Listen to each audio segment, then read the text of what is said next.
Faster here. That's good. Thanks, Bill.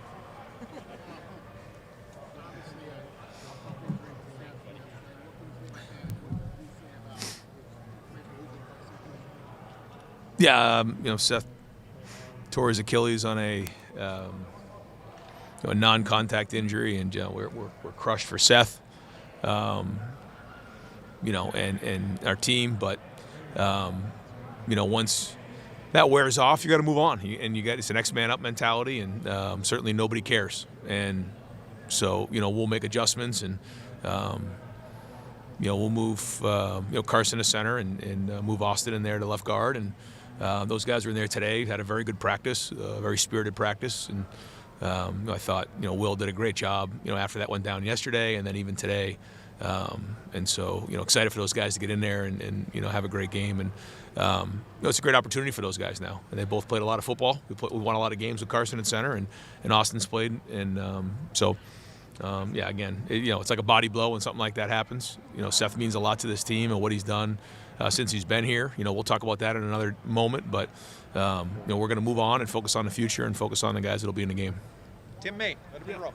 Ryan, have you ever been on a team where the offensive line has been struck like this has? I mean, starting with the ailments in August, at the hotel, and then right on down the line with Josh Simmons, and everything else. Does it feel like body blows? What is it? Yeah, it does. It does. But then you wake up the next day and you move on. But yeah, it's tough. But that's why you recruit depth, and that's why you work to get those guys in the game. That's why you work in the off season to build depth, and we knew, things like this can happen, and this is not the NFL. You can't just sign guys off of waivers. You have to have guys ready to go because, again, at the end of the day, nobody cares. We got to move on, and we got to win games. Stefan Kreisnik, Cleveland.com. How do you feel Carson has developed, at center since last year? I know he's been working behind Seth a lot. Just where do you feel like he's made strides that gives you confidence that he can get in there and be even better than he was last year? Well, I see some confidence in him. I think he's learned a lot from Seth this year. I think they've been great together.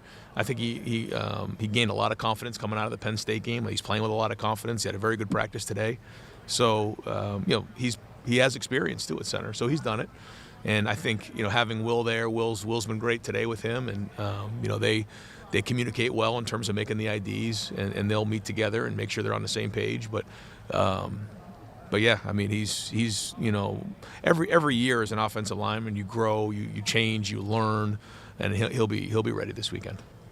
Spencer Holbrook, Letterman roll. When it comes to Austin, what have you seen from him that makes you guys confident that he's the guy that just plugged directly in there instead of kind of seeing what happens next couple practice? Yeah, what we've seen in practice and what we've seen in the game, and there was a point there where he was splitting reps with Tegra. He's played some football this year for us, and so he's the next guy up, and he'll do great as well.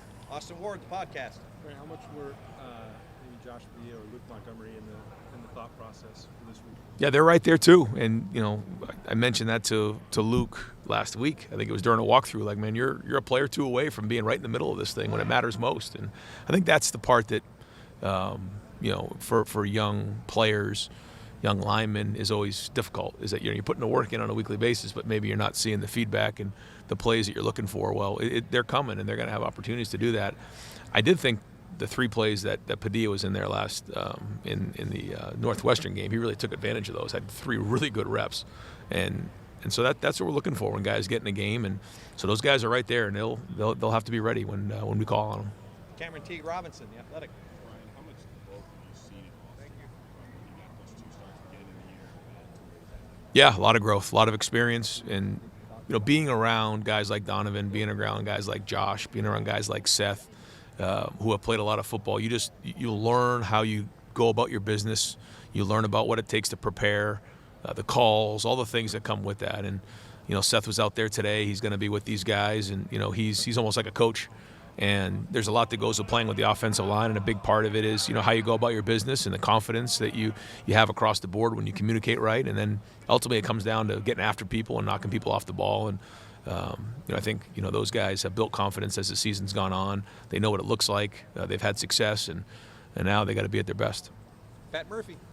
Ryan, you talked about the Indiana defense yesterday, but specifically the defensive line kind of staying on theme here. What have you seen from that front? It's obviously been Yeah, they make a lot of plays. They have a lot of TFLs. Wreak havoc. A lot of movement, ton of movement. and they have a good scheme in how they do it. Penetrating, again, a lot of movement, and create a lot of one-on-one situations, and they've created TFLs and gotten teams off of their rhythm, got behind the chains, and they play hard, high motor players.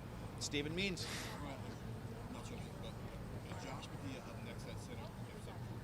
He would be, yes. You got it. Dylan Davis. What's Sid's status right now? He's. I wouldn't say he's day to day. He's more like week to week to see how he's healing, to see if he can heal enough to be able to play. If not, then he'll have to have a more long-term surgery. Bill Landis.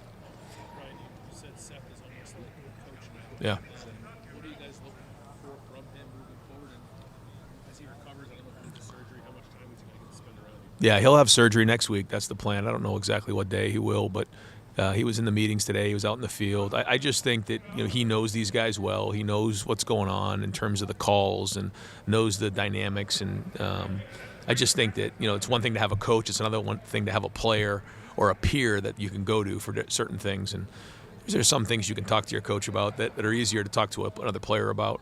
And just about preparation, guys who have been through it, this year, know the team dynamics, things like that. And so, he's going to be around these guys the best he can and the most he can.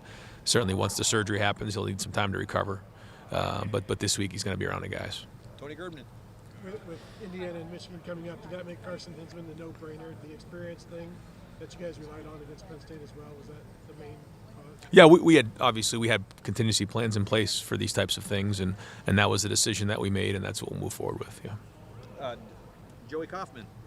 Ryan, did you hear anything back from the Big Ten on the tackle on Jeremiah? No, I haven't heard much back other than it should have been a foul, and I know there's still some conversation there. Dan, did you have a question? Dan?